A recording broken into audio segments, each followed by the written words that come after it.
Bonjour.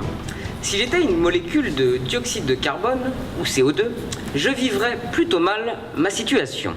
Le CO2, c'est une molécule clé pour la vie humaine et végétale. Elle permet par exemple aux plantes de pousser. Mais aujourd'hui, nos émissions de CO2 sont si importantes que cette molécule se trouve sous le feu de tous les projecteurs. En effet, ces émissions induisent un changement climatique majeur et d'ici 2050, 40% de la population pourrait vivre sans accès facile à l'eau potable. Alors une des sources principales d'émissions de CO2, c'est la production de notre électricité. Et partout dans le monde, même au Québec, des thésards cherchent comme moi comment capter le CO2. Alors, une possibilité consiste à absorber chimiquement le CO2 par une solution d'ammoniac. Ces deux partenaires ont une grande affinité et comme l'éponge absorbe l'eau, la solution d'ammoniac est capable d'absorber le CO2. Malheureusement, l'ammoniac est très volatile et il s'évapore énormément s'il est mis en contact direct avec le CO2. Alors, quand j'ai débuté ma thèse, mon chef m'a dit « Kamel, ta mission, si tu l'acceptes, c'est de trouver un dispositif capable de mettre en contact efficacement le CO2 avec l'ammoniac. Il devra capter le plus de CO2 possible et limiter au maximum les pertes en ammoniac.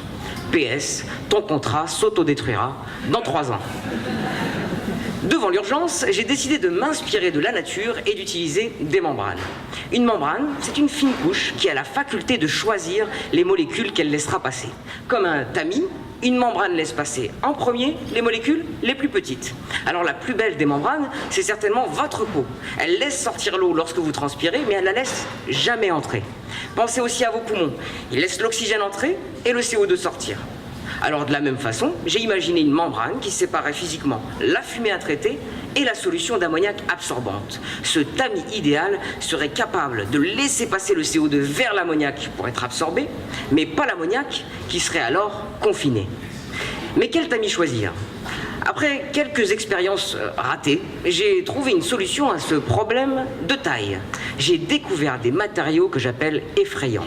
À l'approche de ces matériaux, les molécules de CO2 traversent rapidement la membrane, alors que les molécules d'ammoniac se comportent comme si elles avaient peur. Pour gérer ce stress, elles se regroupent entre elles et forment des agrégats qui sont trop gros pour traverser les petits trous de la membrane. Il n'y a alors plus de fuite d'ammoniac. Après 3 ans en blouse, j'ai montré que ces membranes permettaient de capter plus de 90% du CO2 et de réduire drastiquement les pertes en ammoniac. Alors, dans 3 mois, quand j'aurai soutenu ma thèse, je pourrai enfin dire mission accomplie. Merci beaucoup.